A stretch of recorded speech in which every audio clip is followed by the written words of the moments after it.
Se a gente olha para as várias etapas pelas quais um cidadão comum é levado a se engajar na política, no sentido de virem ativistas, de se engajarem em partidos políticos, de se filiarem, e normalmente as pesquisas sobre o papel das mulheres ou sobre a subrepresentação das mulheres já argumentam que nessa primeiríssima etapa as mulheres já têm um padrão de comportamento diferente, né?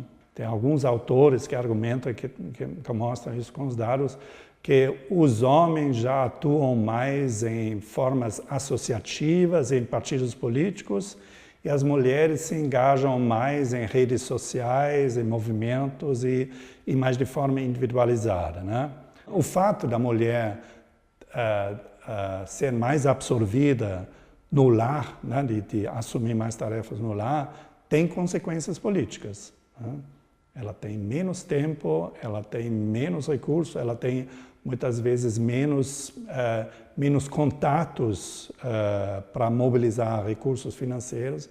Então, normalmente o movimento feminista argumenta com razão que essa separação entre o mundo privado e o mundo público não é uma separação boa para discutir esse assunto da subrepresentação feminina sobre a política. A gente precisa juntar os dois mundos, olhar para os dois mundos para entender por que as mulheres não estão na política. Uma segunda etapa é como as mulheres e os homens entram nos partidos políticos, porque os partidos são, digamos, as organizações que monopolizam, em muitos países, as candidaturas.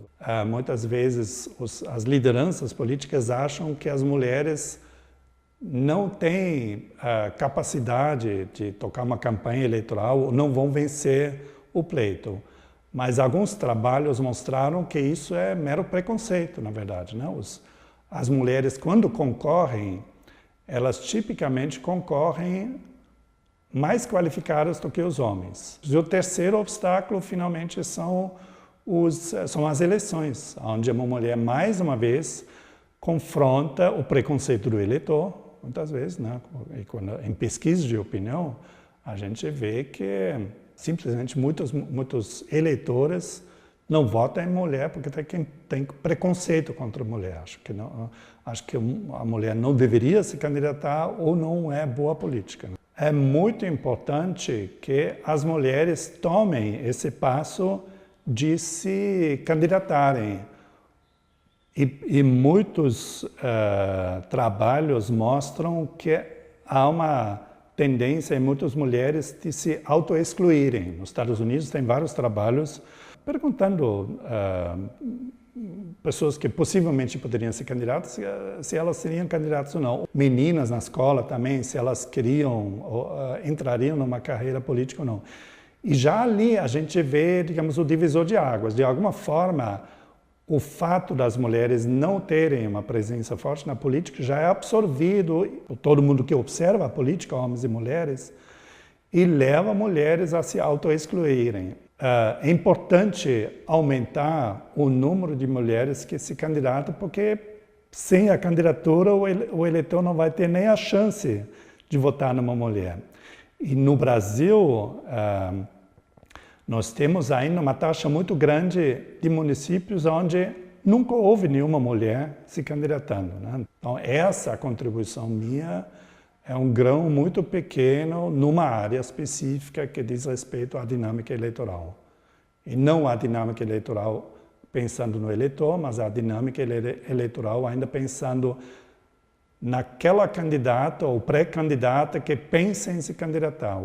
Esse primeiro passo é um passo muito importante, porque não dando esse primeiro passo, todas as outras questões caem por terra. Se a mulher não se candidata, não preciso nem perguntar se o eleitor votaria nela. Se a mulher não se candidata, eu não preciso e não posso nem avaliar se ela é uma boa governante ou não, ou se ela seria uma boa governante ou não, né? Então, essa candidatura, esse primeiro passo, a superação da autoexclusão, é um passo muito importante para a questão da inclusão das mulheres na disputa eleitoral. Então...